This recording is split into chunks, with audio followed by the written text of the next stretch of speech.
नमस्कार, TV9 digital में आपका स्वागत है। आपके साथ मैं हूं सुमेरा खान।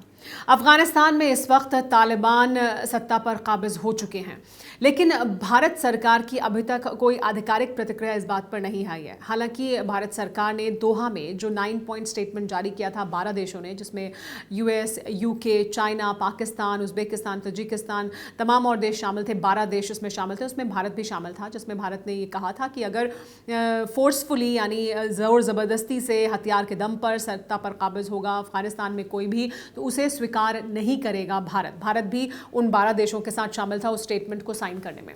लेकिन अभी हालात बदल रहे हैं। पाकिस्तान, चाइना के बारे में हम जानते हैं कि उनका रुख क्या होने वाला था। पाकिस्तान जाहिर सी बात है खुद ही समर्थन करता रहा है तालिबान का, तो वो समर्थन करेगा। और इस समय पाकिस्तान इस बात पर खुश भी है शायद कि वहाँ पर तालिबान सत्ता पर काबिज हो रहा है, जो उसके हिसाब से चलेगा, ऐसा पाकिस्तान को लगता है। चाइना भी ये संकेत दे चुका है कि वो उनके साथ दोस्ताना संबंध रखना चाहेगा, लेकिन बाकी देश क्या करेंगे, भारत क्या करेगा, ये रुख अभी तक साफ नहीं है। साथ ही ये बहुत दिलचस्प होगा देखना कि भारत सरकार क्या फैसला लेती है, क्योंकि तालिबान के साथ बातचीत का सिलसिला, बैकडोर एक बातचीत का जो बैकडोर चैनल्स थे वो भारत ने खोल लिए थे कुछ समय पहले, जब ये साफ दिखाई देने लगा था कि तालिबान ही काबिज होने वाला है सत्ता पर अफगानिस्तान में। और ये दोहा में जो बातचीत चल रही थी वहाँ पर किया गया था।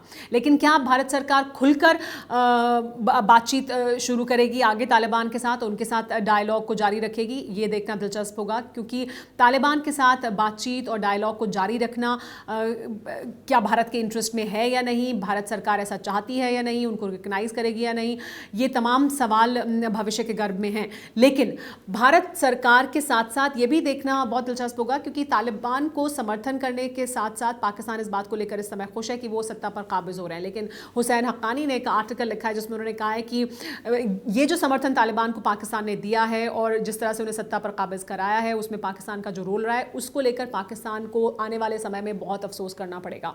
और इसके लिए उन्होंने कई वजहें बताई हैं, जिसमें से कुछ एक वजहें इस तरह की हैं कि पाकिस्तान में जो एक्सट्रीमिस्ट फोर्सेज हैं वो और ज़्यादा ताकतवर हो जाएंगी, क्योंकि उन्हें लगेगा कि तालिबान जैसे सत्ता पर काबिज हुआ है, यहाँ पाकिस्तान में भी उनका इन्फ्लुएंस बढ़ सकता है। सिविल वॉर जैसी स्थिति अगर अफगानिस्तान में ज़्यादा रहती है तो फिर रिफ्यूजी और ज़्यादा पाकिस्तान में आएंगे, जो उनकी आर्थिक स्थिति के लिए और ज़्यादा ख़राब है। साथ ही ऐसा नहीं है कि तालिबान पाकिस्तान के साथ उनके पिछलग्गू बनकर चलेंगे। अभी तक तालिबान जिस तरह से अपनी रणनीति बनाते रहे हैं, उससे ऐसा नहीं लगता है कि वो किसी भी देश के पिछलग्गू बनेंगे। हालांकि जाहिर सी बात है बहुत ज़्यादा बड़ा इन्फ्लुएंस रहेगा पाकिस्तान का, जो कि पाकिस्तान को लगता है। लेकिन क्या वो इतना ज़्यादा होगा कि तालिबान पाकिस्तान की जंग भी लड़ने के लिए तैयार हो जाएं, या पाकिस्तान के ही कहने पर अपनी विदेश नीति को भी अमली जामा पहनाएं? ये इसलिए जानना ज़रूरी है क्योंकि तालिबान क्या करेंगे, उनकी रणनीति क्या होगी। पाकिस्तान उनका एक अच्छा दोस्त देश हो सकता है, लेकिन वो क्या भारत के साथ संबंधों को इससे अलग कर देखेंगे या नहीं, ये देखना दिलचस्प होगा। क्योंकि भारत सरकार ऐसा ज़रूर चाहेगी कि तालिबान अगर वहाँ सत्ता पर काबिज होते हैं तो वो भारत के साथ एक इंडिविजुअल रिलेशनशिप रखें, अलग हो जो पाकिस्तान से। जाहिर सी बात है पाकिस्तान और चाइना चाहेंगे कि उनका प्रभाव ज्यादा हो तालिबान पर और तालिबान की सरकार पर। काबुल पर उनकी अगर सरकार काबिज हुई है तालिबान की, तो इसमें पाकिस्तान और चाइना का हित हो और उनको इससे फायदा मिले। लेकिन क्या तालिबान भी ऐसा करने वाले हैं? ऐसा जरूरी नहीं है कि ऐसा हो, क्योंकि हर देश अपने हित में फैसला लेता है कि उसके हित में क्या अच्छा है, और क्या तालिबान सिर्फ पिछलग्गू बनकर रहना चाहेंगे या इससे आगे बढ़ना चाहेंगे। क्योंकि तालिबान भी बहुत बदल चुका है पिछले 20 सालों के दौरान, जब अमेरिका का वहाँ पर कब्जा रहा है। साथ ही पाकिस्तान के लिए सब कुछ बहुत आसान नहीं होने वाला है, क्योंकि अमेरिका और पाकिस्तान के संबंधों में भी अब बदलाव आएगा। अभी तक वो बहुत हद तक डिपेंडेंट थे अमेरिकन अफगानिस्तान में जो उनकी जंग चल रही थी उसके लिए, पाकिस्तान पर स्ट्रेटेजिक सपोर्ट के लिए, एयरबेस के लिए, सप्लाईज के लिए, अपनी आर्मी के लिए। लेकिन अब उन्हें तरह की जरूरत पाकिस्तान से नहीं है, क्योंकि वो तो क्लीन कट कर वहां से निकल गए हैं। और साफ तौर पर बाइडेन ने साफ कर दिया है कि वहां पर सरकार बनाने की या वहां पर एक स्मूथ सरकार बनाने की उनकी जिम्मेदारी ही नहीं थी।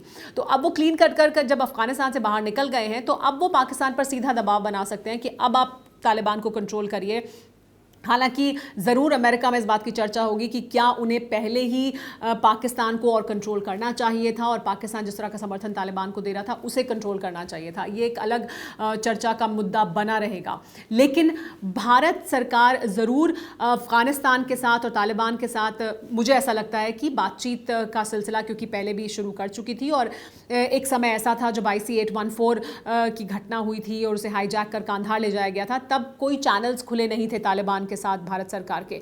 तो शायद भारत सरकार अब ऐसी स्थिति नहीं चाहेगी कि भारत का वहाँ बहुत इन्वेस्टमेंट है, भारत के बहुत बड़े समर्थक वहाँ अफगानिस्तान में मौजूद हैं और भारत ने इंडिविजुअल संबंध स्थापित किए हैं अफगानिस्तान के साथ।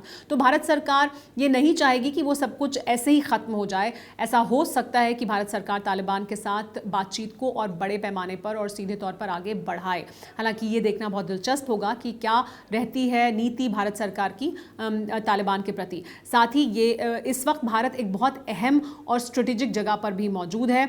UN सिक्योरिटी काउंसिल का भारत इस समय अध्यक्ष है और अफगानिस्तान पर सैंक्शंस को लेकर या अफगानिस्तान में जो हालात हैं उसको लेकर अगर कोई भी मीटिंग होनी है तो उसको करने का फैसला, कन्वीन करने का फैसला भारत को लेना है। साथ ही अगर सैंक्शंस लगने हैं अफगानिस्तान पे, तालिबान पर, उसका फैसला, उस कमेटी का चेयरमैन भी इस समय भारत है। तो अहम पोजीशन पर, अहम जगह पर UN में इस समय भारत मौजूद है और देखना दिलचस्प होगा कि भारत सरकार किस तरह से उस जगह को अपने देश के हित के लिए भी इस्तेमाल करती है। साथ ही भारत का जो इंटरेस्ट है अफगानिस्तान में और भारत के लॉन्ग टर्म स्ट्रेटेजिक संबंध जो अफगानिस्तान के साथ हो सकते हैं, उनको लेकर किस तरह के फैसले करती है आने वाले समय में। मेरे साथ फिलहाल इतना ही।